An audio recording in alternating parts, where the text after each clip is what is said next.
ఇప్పుడు మనం నవంబర్ 2025 సంవత్సరంలో జరిగినటువంటి ఒక ముఖ్య సంఘటనని డిస్కస్ చేస్తాం.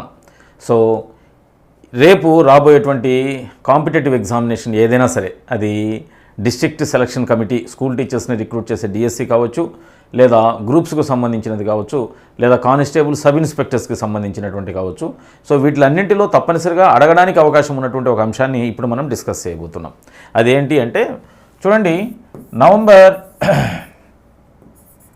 21 నుంచి 24 వరకు ఈ మధ్యకాలంలో భారతదేశం యొక్క సో 16వ ప్రధానమంత్రి 16th PM. సో 16వ ప్రధానమంత్రి ఎవరు? నరేంద్ర మోడీ. ఈయన ఈ టైంలో అంటే నవంబర్ 21 to 24 దక్షిణాఫ్రికా పర్యటన చేసినాడు. సో దక్షిణాఫ్రికా పర్యటన చేయడానికి గల రీజన్ ఏంటి అనేటువంటిది మనం ఇప్పుడు డిస్కస్ చేయాలి. సో మన యొక్క ప్రధానమంత్రి, మన యొక్క prime minister Narendra Modi so November 21 నుంచి 24 వరకు సౌత్ ఆఫ్రికాని విజిట్ చేసినాడు. సో ఫారెన్ టూర్కి వెళ్ళినాడు. సో రీజన్ ఏంటి అంటే సౌత్ ఆఫ్రికాలోని జోహెన్స్బర్గ్లో నవంబర్ 22 మరియు 23 సో నవంబరు 22, 23 తేదీలలో G20 సమావేశం జరిగింది. సో ఈ సమావేశానికి హాజరు కావడానికి, సో అందులో పాల్గొనేటువంటి డెలిగేట్స్ని కలవడానికి, వారి యొక్క సహకారంతో వారితో చర్చించి భారతదేశంలో తగినన్ని వనరులు తెచ్చి మనం ఫినాన్షియల్గా సో మన దేశాన్ని డెవలప్ చేయడానికి రకరకాల ప్రణాళికలతో నరేంద్ర మోడీ ఒకరోజు ముందు మరియు సమావేశం అయిపోయిన తర్వాత మరొక రోజు అక్కడ నిలబడి అక్కడ పాల్గొన్నటువంటి వాళ్ళతో సమావేశాలు జరిపించినాడు అనమాట. ఇది ప్రధానమైనటువంటి అంశం. నవంబర్ 21, 24 తేదీల మధ్య మన ప్రధానమంత్రి నరేంద్ర మోడీ దక్షిణాఫ్రికా జోహెన్స్బర్గ్లో జరిగేటువంటి G20 సమావేశాలకు గాను, అయితే సమావేశాల ప్రారంభానికి ఒకరోజు ముందే వెళ్ళి సమావేశాలు అయిపోయిన మరొక రోజు వరకు ఉండి అక్కడ భారతదేశానికి సంబంధించినటువంటి వివిధ ఆర్థిక కార్యకలాపాలన్నింటినీ సమీక్షించి సో దానికి చాలామందితో చర్చలు జరిపి ఆ తర్వాత భారతదేశం పయనమయ్యాడనమాట. సరే, ఇక్కడ G20 సమావేశాలకు హాజరు కావడానికి వెళ్ళినాడు కదా. G20 సమావేశాలకు సంబంధించి మరొక ఇన్ఫర్మేషన్ని మనం డిస్కస్ చేస్తాం. చూడండి, G20 సో భారతదేశము ఒక మెంబర్గా ఉన్నటువంటి గ్రూప్ ఇది. సో ఇందులో భారత్ ఒక మెంబర్గా ఉంది. అసలు G20 అంటే ఏంటి అంటే గ్రూప్ 20 అని అర్థం. సో G20 అంటే గ్రూప్ 20. ఇందులో 20 దేశాలు సభ్య దేశాలుగా ఉంటాయి. అందులో భారతదేశం కూడా ఒక సభ్య దేశం. సో ఈ G20 అనేటువంటిది ప్రతి సంవత్సరము ఏదో ఒక సభ్య దేశంలో, సో దానికి 20 సభ్య దేశాలు ఉన్నాయి కదా, ఏదో ఒక సభ్య దేశంలో తన యొక్క శిఖరాగ్ర సదస్సును, అపెక్స్ మీటింగ్ని, సమ్మిట్ని కండక్ట్ చేసేటువంటి ప్రయత్నం చేస్తుంది. అయితే 2025వ సంవత్సరానికి ఈ సమావేశము ఎక్కడ జరిగింది అంటే దక్షిణాఫ్రికాలోని జోహెన్స్బర్గ్లో జరిగింది.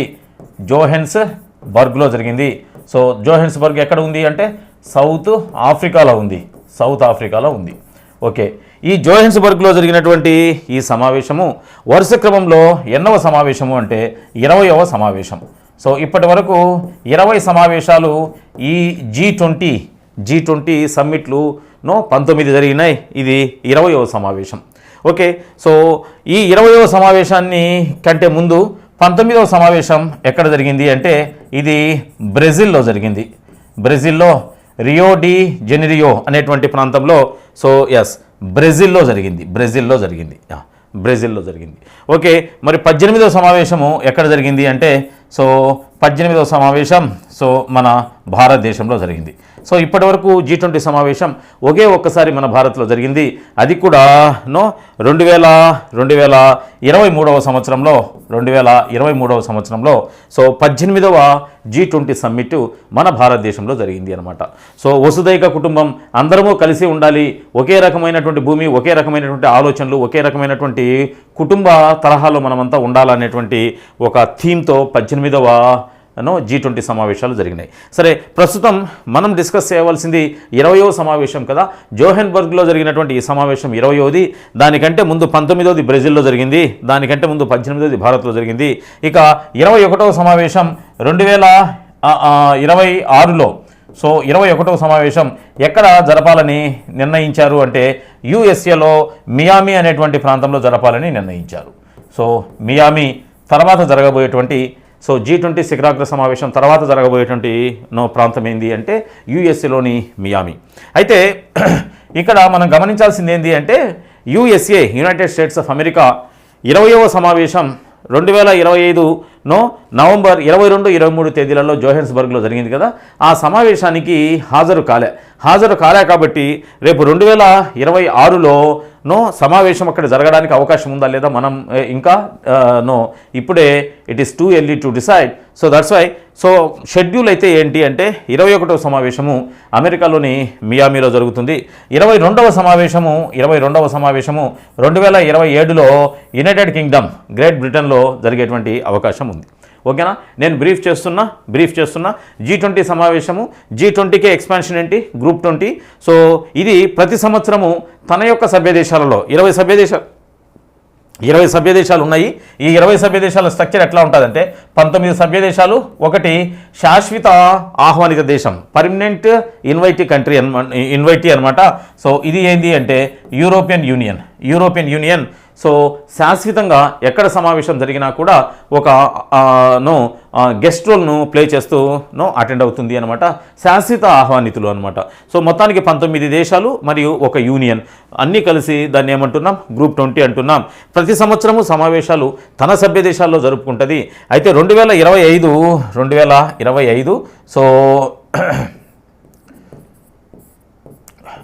ఎస్ సో 22, 23 తేదీలు, నవంబర్ నెల 22, 23 తేదీలలో జోహెన్స్బర్గ్ సౌత్ ఆఫ్రికాలో జరిగింది. మరి ఈ సౌత్ ఆఫ్రికాలో జరిగినటువంటి సమావేశం ఎన్నవది అంటే 20వది. గతంలో 19వది 2024వ సంవత్సరంలో బ్రెజిల్లో జరిగింది. 18వది 2023వ సంవత్సరంలో భారత్లో జరిగింది.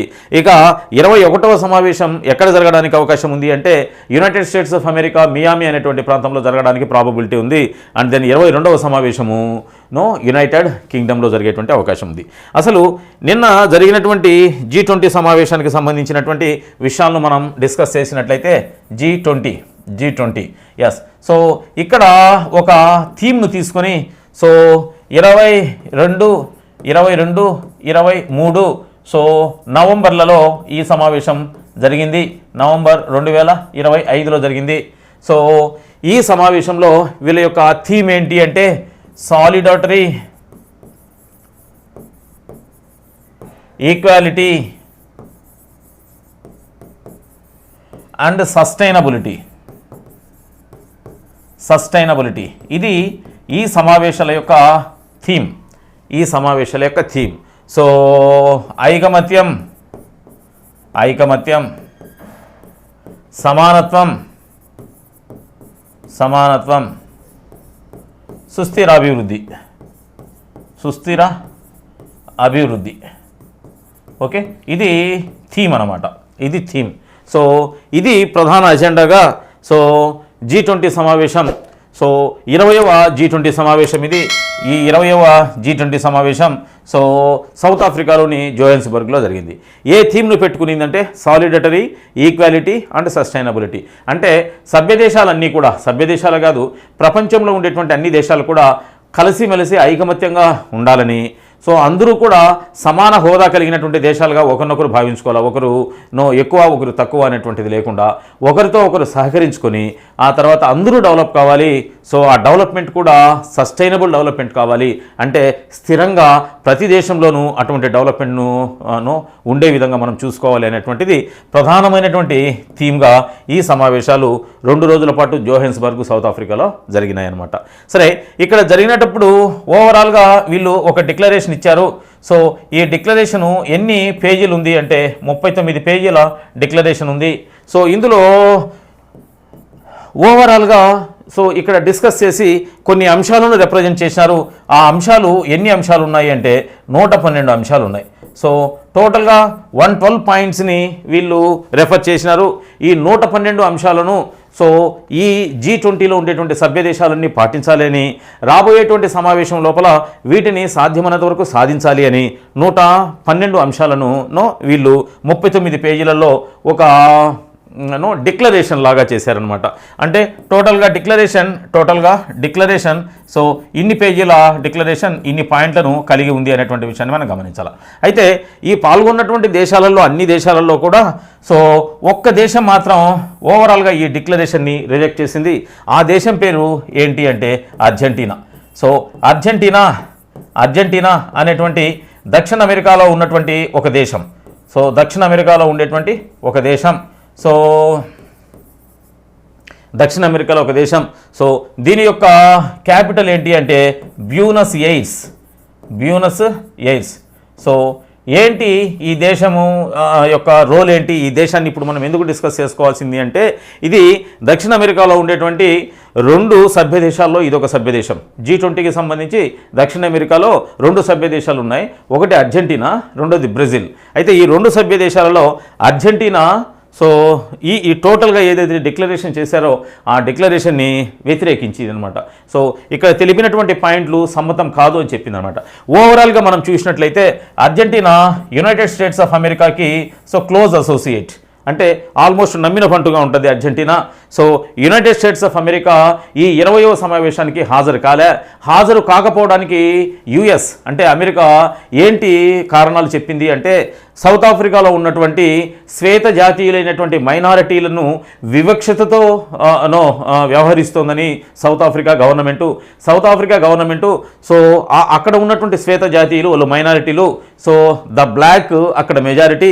సో ద వైట్ అయినటువంటి వీళ్ళని ఏవైనా పర్మిషన్లు ఇవ్వడంలో కానీ, వాళ్ళకు సదుపాయాలు కల్పించడంలో కానీ, వాళ్ళ ఆర్థికంగా పురోగభివృద్ధి చెందడానికి సౌత్ ఆఫ్రికా గవర్నమెంట్ వాళ్ళకి హెల్ప్ చేయట్లేదు అనేటువంటి సాకుతో so United States of America దాని యొక్క అధ్యక్షుడైనటువంటి డొనాల్డ్ ట్రంప్ ఈ యొక్క సమావేశాన్ని, ఈ యొక్క సమ్మిట్ని బహిష్కరించినాడు.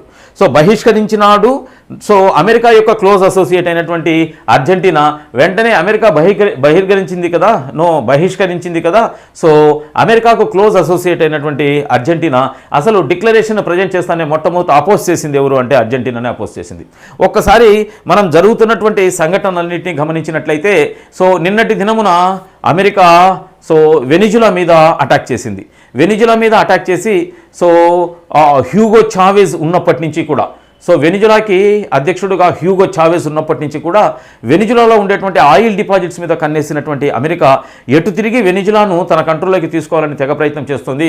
కానీ కమ్యూనిస్టు భావాలు కలిగినటువంటి ప్రభుత్వం అక్కడ అధికారంలో ఉండడం వల్ల సో అది అమెరికాకు సాధ్యపడడంలే. అమెరికాతో పోల్చుకుంటే కొన్ని 100 రెట్లు తక్కువ శక్తి సామర్థ్యాలు కలిగినటువంటి వెనిజులా ఆత్మస్థైర్యంతో ఎప్పుడు కూడా ఆ అమెరికన్ కాంటినెంట్లో అమెరికాకి వంగి పని చేయలే. అయితే నిన్న సో డిసెంబర్ మనకు 3వ తేదీన అర్ధరాత్రి అంటే చీకట్లో తెల్లవారుజామున 1:30 గంటలకి అమెరికన్ గవర్నమెంటు పక్కా ప్లానింగ్తో వెనిజులా మీద అటాక్ చేసి 1:30 నుంచి 2 లోపల కేవలం అర్ధగంట లోపలనే ఆ దేశాన్ని వశం చేసుకుని ఆ దేశ అధ్యక్షుడైనటువంటి మధురో, ఆ దేశ అధ్యక్షుడి యొక్క భార్య అయినటువంటి సిసిలో ఇద్దరిని బంధించి ఒక స్టీమర్ ద్వారా అమెరికాకు తెచ్చేటువంటి ప్రయత్నం చేసింది. సో అర్ధగంటలోనే అటాక్ పూర్తి చేసి సో అక్కడ ఉండేటువంటి జనాలు, వెనిజులాలో ఉండేటువంటి జనాలు ఏం జరిగింది అని కనుక్కునే లోపలనే అధ్యక్షుని భార్యని, అధ్యక్ష భవనాన్ని సో ధ్వంసం చేసి వాళ్ళిద్దరిని సంకెళ్ళు వేసి అమెరికాకు తీసుకొని వచ్చేటువంటి ప్రయత్నం చేసింది. సో ప్రపంచంలో ఉండేటువంటి అన్ని దేశాలు కూడా ఈ యాక్ట్ని తీవ్రంగా వ్యతిరేకించినారు. సో అమెరికా చేసేటువంటి ఈ పెత్తందారి ప్రవర్తనని అందరూ వ్యతిరేకించినారు. ఒక్క దేశం వ్యతిరేకించలే, ఆ దేశమే అర్జెంటీనా దాన్ని సమర్థించింది. అర్జెంటీనా ఏమంటోంది అంటే అర్జెంటీనా దేశంలో చాలా వరకు మాదక ద్రవ్యాలకు సంబంధించినటువంటి డ్రగ్స్కు సంబంధించినటువంటి కార్యకలాపాలన్నీ కూడా సో ఈ వెనిజులా అధ్యక్షుడైనటువంటి మధురో ఆయన యొక్క అనుచరుల ద్వారానే జరుగుతుందని, అంటే అర్జెంటీనాలో డ్రగ్స్ విపరీతంగా వాడడానికి వెనిజులా అధ్యక్షుడే కారణము అనేటువంటి ఒక సాకు చెప్పి సో వెనిజులా అధ్యక్షుడికి సరైనటువంటి శాస్త్ర జరిగింది అమెరికా ద్వారా అని ప్రపంచంలో మిగిలిన దేశాలన్నీ వ్యతిరేకిస్తూ ఉంటే ఒక అర్జెంటీనా మాత్రమే అమెరికా చేసినటువంటి చర్యను సమర్థించింది. అంటే మనం ఆలోచన చేయాల్సినటువంటి విషయం ఏంటి అంటే సో అమెరికా తీసుకునేటువంటి ప్రతి స్టెప్కి అర్జెంటీనాను సమర్థిస్తూనే ఉంది.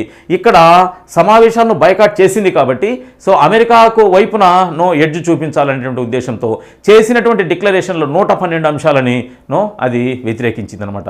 ప్రధానంగా 112 అంశాలు అన్నాం కదా, ఈ 112 అంశాలు ఏమేమి ఉన్నాయి అంటే సో ఇతరుల భూభాగాన్ని ఆక్రమించుకోకూడదు అని మొట్టమొదటి పాయింట్. అంటే ప్రధానంగా కొన్ని పాయింట్లను మాత్రమే మనం డిస్కస్ చేస్తాం 112లో భాగంగా. సో ఈ G20 సభ్య దేశాలు ఉన్నాయి కదా, ఈ సభ్య దేశాలలో ఒక సభ్య దేశం మరొక సభ్య దేశం యొక్క భూభాగంలోకి చొచ్చుకొని పోకూడదు అని, ఆ భూభాగాన్ని ఆక్రమించేటువంటి ప్రయత్నం చేయకూడదు అని, ఇంధన భద్రతను పొడిగించాలి అని, అంటే ఇంధనాన్ని ఫ్యూయల్ డిపాజిట్స్ని కాపాడుకోవాలి అని, ఆ తర్వాత ఒకరినొకరు సహృదయంగా అభిమానంగా అర్థం చేసుకొని వ్యాపార లావాదేవీలు పెంచుకోవాలి అని, ఇలా రకరకాల పాయింట్ల మీద ఇచ్చింది. సో అయితే ఈ పాయింట్లు తనకు ఆమోదయోగ్యం కాదు, ఇవి మేము వ్యతిరేకిస్తున్నాము అని అర్జెంటీనా బహిర్గతంగా ప్రకటించింది ఈ సమావేశాల్లో. ఇది మనం గుర్తుంచుకోవాల్సినటువంటి విషయం అన్నమాట. ఓకే, సో ఓవరాల్గా డిక్లరేషను సబ్మిట్ చేసింది. సో డిక్లరేషన్ సబ్మిట్ చేసి సో ఈ అంశాలలో మనం ఒకరికొకరు సహకారం చేసుకోవాలని చెప్పింది. సో ఇది G20 నవంబర్ 22, 23 సెషన్కు సంబంధించినటువంటి సో ఇంపార్టెంట్ విషయాలు అనమాట. అయితే ఈ G20 సమావేశాలలో జరిగింది అనేటువంటిది కరెంట్ అఫేర్గా మనం తీసుకుంటే బ్యాక్డ్రాప్ ఇన్ఫర్మేషన్గా G20 యొక్క పుట్టు పూర్వతరాల గురించి, G20 ఎప్పుడు పుట్టింది, G20లో ఎన్ని సభ్య దేశాలు ఉన్నాయి, ఆ సభ్య దేశాలకు సంబంధించినటువంటి సమాచారం మీద స్టాక్ జీకేలో ఏదైనా ప్రశ్న రావడానికి అవకాశం ఉందేమో ఒకసారి మనం చూస్తాం. సో ఒక్కసారి చూడండి. సో G20 సో ఓవరాల్గా ఇందులో ఉన్నటువంటి సభ్య దేశాలను ఒక్కసారి మనం గమనించినట్టయితే భారతదేశమును ఆసియా నుంచి సో మన దేశం ఉంది, భారతదేశం ఉంది. సో ఈ భారతదేశం ఒక సభ్య దేశం. సో భారతదేశానికి క్యాపిటల్ ఏంటి అంటే న్యూఢిల్లీ క్యాపిటల్. సో 2023లో 18వ సో G20 సమావేశం భారతదేశంలోనే జరిగింది. సో భారతదేశంలో ఒక్కసారి ఈ G20 సమావేశాలు జరిగినాయి. సో ఈ G20 సమావేశాలకు ఆతిథ్యం ఇచ్చినటువంటి భారతదేశం ఎప్పుడు ఇచ్చింది అంటే 2023వ సంవత్సరంలో ఇచ్చింది. అండ్ దెన్ అది సీక్వెన్స్లో భాగంగా ఎన్నవ శిఖరాగ్ర సమావేశం, ఎన్నవ సమ్మిట్ అని అంటే 18వ సమ్మిట్. సో నెక్స్ట్ చైనా యొక్క ముఖ్య పట్టణం బీజింగ్. అంటే మనం G20 సభ్య దేశాల గురించి డిస్కస్ చేస్తున్నాం, బీజింగ్. అయితే ఇక్కడ చైనాకు సంబంధించినటువంటి అధ్యక్షుడు ఎవరు అంటే జింగ్పింగ్. ఈ G20 సమావేశాలు నవంబర్ 22, 23 తేదీల్లో జోహెన్స్బర్గ్లో జరిగిన 20వ G20 సమావేశాలకి, గ్రూప్ 20 సమావేశాలకి చైనా అధ్యక్షుడైనటువంటి జింగ్పింగ్ హాజరు కాలే. ఇతను సో తన దగ్గర ఉన్నటువంటి లోయర్ లెవెల్ డెలిగేట్ తన యొక్క సహచరుని సమావేశానికి పంపించి సో హాజరు కాలేకపోతున్నాను అని తన ప్రతినిధిని సమావేశానికి అయితే పంపినాడు. కానీ అధ్యక్షుడు సభ్యదేశం అయినప్పటికీ చైనా యొక్క అధ్యక్షుడు ఈ సమావేశాలకు హాజరు కాలే. సో ఇది ఇంపార్టెంట్ విషయం గుర్తుంచుకోవాల్సింది. ఇక మూడవది ఏంటి అంటే జపాన్. సో జపాన్ అనేటువంటిది కూడా సో ఈ G20 సభ్యదేశమే. సో దీని యొక్క ముఖ్య పట్టణం ఏంటి అంటే టోక్యో. సో దీని యొక్క జపాన్ యొక్క ప్రధానమంత్రి ఎవరంటే Sanae Takaichi. So Sanae Takaichi so Japan యొక్క మొట్టమొదటి మహిళా ప్రధానమంత్రి. సో ఈమె ఈ సమావేశాలకు హాజరైంది. మనం ప్రధానమంత్రి నవంబర్ 21 నుంచి 24 వరకు ఈ సౌత్ ఆఫ్రికా పర్యటనలో ఉన్నాడు కదా. సో ప్రధానమంత్రితో ప్రత్యేకంగా సమావేశమై ఇరువురు ఏ రకంగా సహకరించుకోవాలి అనేటువంటి విషయం మీద డిస్కస్ చేసినారు. జపాన్కి ఇంతవరకు లేడీ ప్రైమ్ మినిస్టర్ లేదు. సో తొలి లేడీ ప్రైమ్ మినిస్టర్ సనాయ్ తకాయిచే. ఈమె లిబరల్ డెమోక్రటిక్ పార్టీకి చెందినటువంటి వ్యక్తి. ఈమె వరుస క్రమంలో 101వ ప్రధాని జపాన్కి 101వ ప్రధాని. అయితే మహిళా ప్రధానుల సంఖ్య దగ్గరికి వస్తే ఈమె తొలి ప్రధాని. సో అక్కడ ఈ లిబరల్ డెమోక్రటిక్ పార్టీ అధికారంలో ఉంది. అయితే అదే పార్టీకి చెందినటువంటి ఇషిబా అనేటువంటి క్యాండిడేటు సో సరైనటువంటి పరిపాలన నిర్వహించలేకపోవటం వల్ల ఆ లిబరల్ డెమోక్రటిక్ పార్టీలో జరిగినటువంటి అంతర్గత పోరు వల్ల సో ఒక లేడీకి తొట్టతొలునో జపాను ప్రధానమంత్రి అయ్యేటువంటి అవకాశం వచ్చింది. సో ఆమె పేరే సనాయ్ తకాయిచే. ఓకే. సో ఇక నాలుగవది ఏంటి అంటే సో ఇండోనేషియా కూడా సో ఇక్కడ G20 సమావేశాల్లో సభ్యదేశమే. సో దీని యొక్క ముఖ్య పట్టణము ఏంది అంటే జకర్తా. సో జకర్తా అనేటువంటిది ఇండోనేషియా యొక్క ముఖ్య పట్టణం. సరే, మరొక సభ్యదేశం ఇక్కడ ఉంది. సో దాన్ని రిపబ్లిక్ ఆఫ్ కొరియా అని అంటాం. Republic of Korea. సో దీనికి ఏమని పిలిచవచ్చు అంటే దక్షిణ కొరియా అని పిలిచవచ్చు. సో ఈ దక్షిణ కొరియా యొక్క రాజధాని ఏంటి అంటే సియోల్ అనేటువంటిది దక్షిణ కొరియా రాజధాని. So Bharat, China, Japan, Indonesia, republic of Korea. So దీనిని దక్షిణ కొరియా అంటాం. సో ఇక్కడ దక్షిణ కొరియా యొక్క రాజధాని ఏంటంటే సియోల్. సో ఇది కూడా మనకి G20 సమావేశాలకు ఇక్కడి నుంచి కూడా హాజరైనారు. సో ఇది కూడా G20 యొక్క సభ్యదేశమే. సో మరొక సభ్యదేశం ఏంటి అంటే సౌదీ అరేబియా. సో గల్ఫ్ నుంచి ఒకే ఒక దేశం ఇక్కడ సభ్యత్వాన్ని కలిగి ఉంది G20లో. సో దీని యొక్క ముఖ్య పట్టణం ఏంటి అంటే రియాద్. ఓవరాల్గా ఆసియా ఖండం నుంచి ఇవన్నీ కూడా సభ్య దేశాలుగా ఉన్నాయి. సో ఇవి మాత్రమే కాకుండా ఓవరాల్గా మనకి 19+1 కదా. సో ఇక నెక్స్ట్ సభ్య దేశం ఏంటి అంటే సో ఫ్రాన్స్. ఇక్కడ ఫ్రాన్స్ G20లో సభ్య దేశంగా ఉంది. దీని యొక్క రాజధాని ప్యారిస్. So Paris. ఇక 8వది బ్రిటన్ లేదా ఇంగ్లాండ్ ఇందులో సభ్యదేశంగా ఉంది. సో దీని యొక్క క్యాపిటల్ ఏంటి అంటే లండన్ క్యాపిటల్. సో ఇక్కడ దీని యొక్క ప్రధానమంత్రి పిఎం. సో ఈ పిఎం అయినటువంటి స్టార్మర్తో మన యొక్క భారతదేశ ప్రధాని నరేంద్ర మోడీ చర్చలు జరిపాడు. సో ఇంగ్లాండ్ దాని యొక్క ముఖ్య పట్టణం క్యాపిటల్ లండన్. సో లండన్ యొక్క ప్రధానమంత్రి స్టార్మర్తో మన ప్రధానమంత్రి చర్చలు జరిపి ఉన్నాడు.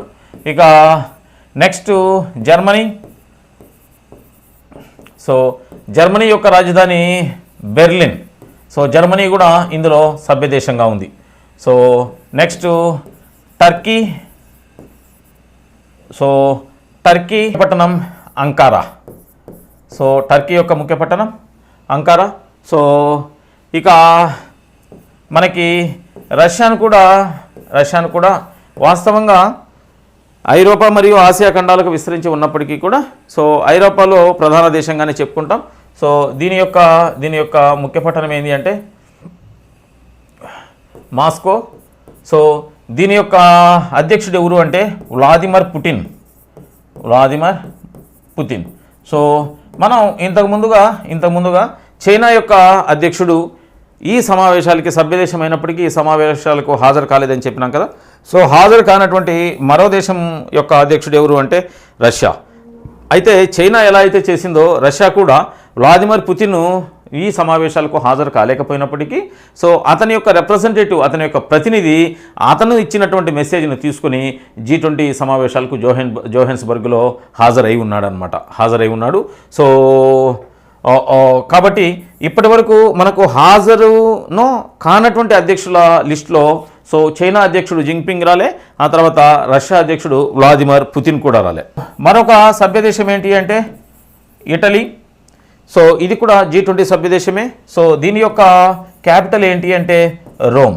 సో ఓవరాల్గా మనకి యూరోపియన్ కాంటినెంట్లో France, England, Germany, Turkey, Russia, Italy, so ఇవి సభ్య దేశాలుగా ఉన్నాయి. అయితే యూరోపియన్ యూనియన్, వీటి యొక్క యూనియన్ అనేటువంటి యూరోపియన్ యూనియన్ శాశ్వత సభ్య దేశంగా ఉంది.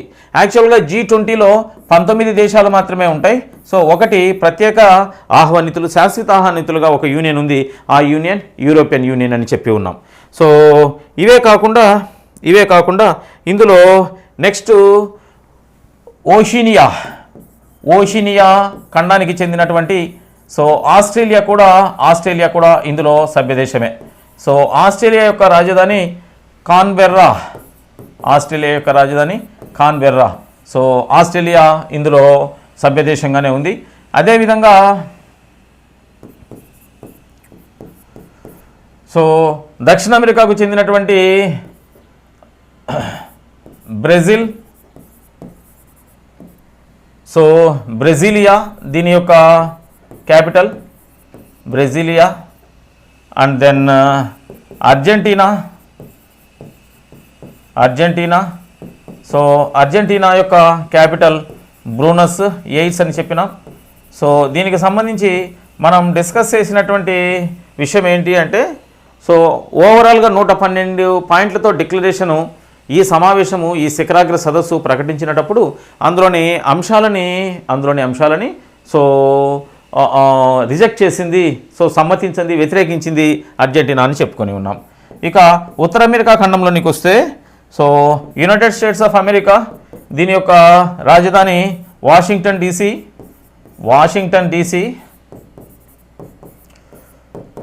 ఆ తర్వాత కెనడా. సో కెనడా యొక్క రాజధాని Ottawa. And then Mexico. So Mexico యొక్క రాజధాని మెక్సికో సిటీ. సో ఈ విధంగా ఓవరాల్గా 18 దేశాలు. సో ఇక 19వ దేశము దక్షిణాఫ్రికా. ఈ దక్షిణాఫ్రికా సో 19వ దేశంగా ఉంది. సో ఆఫ్రికన్ కాంటినెంట్లో ఉన్నటువంటి ఏకైక దేశం ఇదే. గల్ఫ్ దేశాల నుంచి ఉన్నటువంటి ఏకైక దేశం సౌదీ అరేబియా అని చెప్పుకున్నాం. సో 2 ఖండాల్లో విస్తరించి ఉన్నటువంటి దేశాల్లో భాగంగా రష్యాను మరియు టర్కీని మనం చెప్పుకుంటాం అన్నమాట. సరే, ఇక్కడ దక్షిణాఫ్రికాను అనున్నటువంటిది ఇక్కడ సభ్యదేశం. ఇది ఆఫ్రికా ఖండం నుంచి వచ్చింది. ఈ దక్షిణాఫ్రికా 2023లో భారతదేశంలో 18వ శిఖరాగ్ర సమావేశాలు జరిగినప్పుడు సో ఇది సభ్యదేశంగా చేరింది. అంతకుముందు సభ్యదేశం కాదనమాట. యాక్చువల్గా ఈ సమావేశము జరగడానికి ప్రధానమైనటువంటి కారణం ఏంటి అంటే దక్షిణాఫ్రికా G20 సభ్యదేశాలు అనేటువంటి ఈ సభ్యదేశాలు ఆల్మోస్ట్ 70% ప్రపంచ వాణిజ్యంలో వాటాను కలిగి ఉన్నాయి కదా. సో ఈ సమావేశానికి ఆతిథ్యాన్ని వహించి దక్షిణాఫ్రికా G20 సభ్యదేశాల నుంచి పెట్టుబడులు ఆకర్షించాలనేటువంటిది ప్రధానమైనటువంటి మార్గం. అయితే ఇక్కడ 19 ఇక ఆఫ్రికన్ యూనియన్ ఇందులో సభ్యదేశంగా ఉంది. ఆఫ్రికన్ యూనియన్ కూడా సభ్యదేశంగా ఉంది. ఆఫ్రికన్ యూనియన్ దీని యొక్క హెడ్ క్వార్టర్స్ ఎక్కడ ఉన్నాయంటే అడ్డిస్ అబాబాలో ఉన్నాయి. సో అడ్డిస్ అబాబా అనేటువంటిది దేనికి క్యాపిటల్ అని అంటే ఇథియోపియాకి క్యాపిటల్. సో అడ్డిస్ అబాబాను ప్రధాన కేంద్రం కలిగినటువంటి ఏయు. సో మరియు యూరోపియన్ యూనియన్కి ప్రధాన కార్యస్థలం అంటూ ఏం లేదు. సాధ్యమైనంత వరకు బ్రసెల్స్ నుంచి దాని యొక్క కార్యకలాపాలు ఎక్కువగా జరిగేటువంటి అవకాశం ఉంది. సో దక్షిణాఫ్రికా యొక్క రాజధాని ప్రిటోరియా. ఇది ఎగ్జిక్యూటివ్ క్యాపిటల్ ఇది. కానీ దక్షిణాఫ్రికాలో ఏ నగరంలో 2025 G20 సమ్మిట్ జరిగింది, 20వ సమ్మిట్ జరిగింది అంటే జోహెన్స్బర్గ్ చెప్పాలి. ఓకేనా, జోహెన్స్బర్గ్. ఈ విధంగా 20 సభ్య దేశాలు. సో ఆసియా ఖండం నుంచి ఒక 6, యూరప్ కాంటినెంట్ నుంచి ఒక 6, దక్షిణ అమెరికా నుంచి ఒక 2, సో ఉత్తర అమెరికా నుంచి ఒక 3, ఓషినియా ఖండం నుంచి 1, ఆఫ్రికా ఖండం నుంచి 1, ఓవరాల్గా 19 దేశాలు ఆ తర్వాత యూరోపియన్ యూనియన్ సభ్య దేశాలుగా సో ఇందులో ఉన్నాయి అనమాట. అంటే యూరోపియన్ యూనియన్ పర్మనెంట్ ఇన్వైటీగా. సో ఇవి జరిగినటువంటి విషయాలు. సో G20 సమావేశాల్లో జోహెన్స్బర్గ్లో వాస్తవంగా జరిగినటువంటి విషయాలు మరియు దాని వెనక ఉండేటువంటి బ్యాక్డ్రాప్. అయితే ఇక్కడ గమనించాల్సిన విషయం ఏంటంటే సభ్య దేశాలలో అమెరికా, రష్యా, చైనా ఈ మూడింటిని గుర్తుంచుకునేటువంటి ప్రయత్నం చేయండి. అమెరికా అధ్యక్షుడు డొనాల్డ్ ట్రంప్ హాజరు కాలే మరియు తన ప్రతినిధిని కూడా సమావేశాలకు పంపలే. కారణము ఇంధన భద్రత గురించి ఫ్యూయల్ డిపాజిట్స్ని సేవ్ చేసుకోవాలా అనేటువంటి విషయాన్ని గురించి మరియు United nations security council so భద్రతా మండలి ఉంది కదా. సో యునైటెడ్ నేషన్స్లో ఐక్యరాజ్య సమితిలో యుఎన్ఓలో భద్రతా మండలి ఉంది కదా, సెక్యూరిటీ కౌన్సిల్. దాని యొక్క కార్యక్రమాలని రీడిఫైన్ చేయాలి అనేటువంటిది కూడా ఇక్కడ చేసినటువంటి ప్రధానమైనటువంటి డిమాండ్. ఓకేనా. సో యూఎన్ సెక్యూరిటీ కౌన్సిల్ని ఎక్స్పాండ్ చేయాలి. సో దాని యొక్క వర్క్ని రీడిఫైన్ చేయాలి. ఆ తర్వాత ఫ్యూయల్ డిపాజిట్స్ని మనం కాపాడుకోవాలి. ఈ ప్రధానమైనటువంటి అంశాలుగా మనం భావిస్తాం అమెరికా రాకపోవడానికి. సో డొనాల్డ్ ట్రంప్ ఈ సమ్మిట్ జరిగినటువంటి అంటే నవంబరు 22-23 తేదీల్లో జరిగింది. సో ఎగ్జాక్ట్గా ఒక 10 రోజులకి వెంటనే సో ప్రపంచంలోనే చెప్పుకోదగ్గ ఆయిల్ డిపాజిట్స్ కలిగినటువంటి వెనిజులా దేశం మీద అటాక్ చేసి అక్కడ ఉండేటువంటి అధ్యక్షుని సతీమణిని ఇద్దరిని కూడా బంధించి అమెరికాకు తీసుకొని వచ్చేటువంటి ప్రయత్నం చేస్తున్నాడు. అంటే ఫ్యూయల్ డిపాజిట్స్ మీద ఇల్లు చేసినటువంటి డిక్లరేషన్ అతనికి సమ్మతం కాదు అనేటువంటి విషయాన్ని మనం గుర్తుంచుకోవాలి.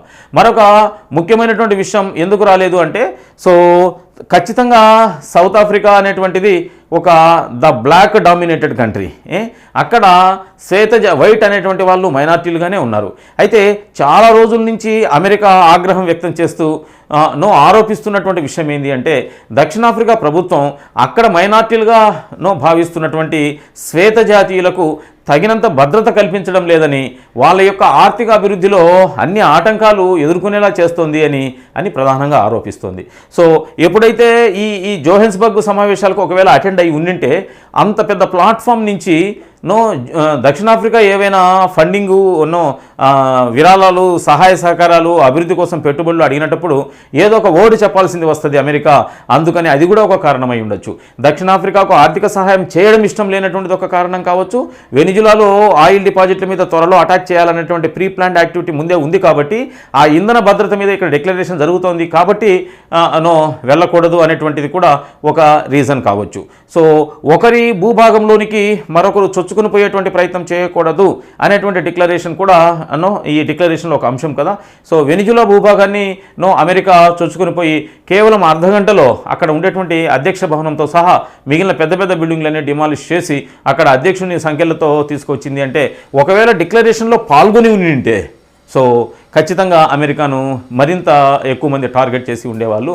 సో అందుకనే స్ట్రాటజిక్గా సో అసలు సమ్మిట్కే రాకుండా సమ్మిట్కు తన యొక్క ప్రతినిధిని పంపకుండా పూర్తిగా గైర్హాజరై ఆ తర్వాత చేయాలనుకున్నటువంటి పనులన్నీ అమెరికా చేసింది.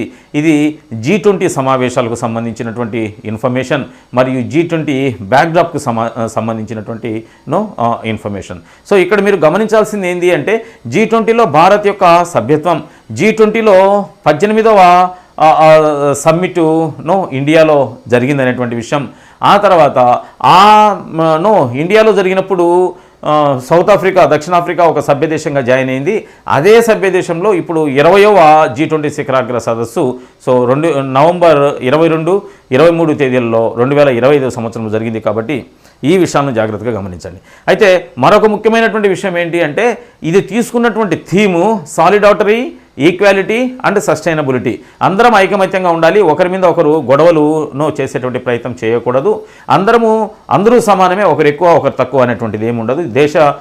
ఒక భౌగోళిక విస్తీర్ణంలో చిన్నదైనా లేదా అణ్వాయుధాలను కలిగి ఉండడంలో తక్కువైనా లేకపోతే కమర్షియల్ యాక్టివిటీస్లో ప్రపంచ వాణిజ్యంలో వాటా ఎక్కువైనా తక్కువైనా అవన్నీ ఏవి పట్టించుకోకుండా అన్ని దేశాలు సమానంగా ఫీల్ అవుతూ ఒక బ్రదర్హుడ్ను మెయింటైన్ చేయాలనేటువంటిది మరియు అందరం కూడా అభివృద్ధి చెందాలా, ఒకరినొకరు సహకరించుకోవాలా. ఇది ప్రధానమైనటువంటి థీమ్గా తీసుకొని 2025 జోహెన్స్బర్గ్లో జరిగినటువంటి G20 సమావేశాలు జరిగినాయన్నమాట. సో ఇది ఓవరాల్గా గమనించాల్సిన విషయం. సో ఇప్పుడు మనం డిస్కస్ చేసినటువంటి అంశాల మీద కరెంట్ అఫైర్, ఆ G20 సభ్య దేశాలు వాటి యొక్క రాజధానులు, సో వాటికి ఉన్నటువంటి పొలిటికల్ హెడ్స్ ఎవరైతే ఉన్నారో వాటి మీద స్టాక్ జీకే రావడానికి ఛాన్సెస్ ఉంది.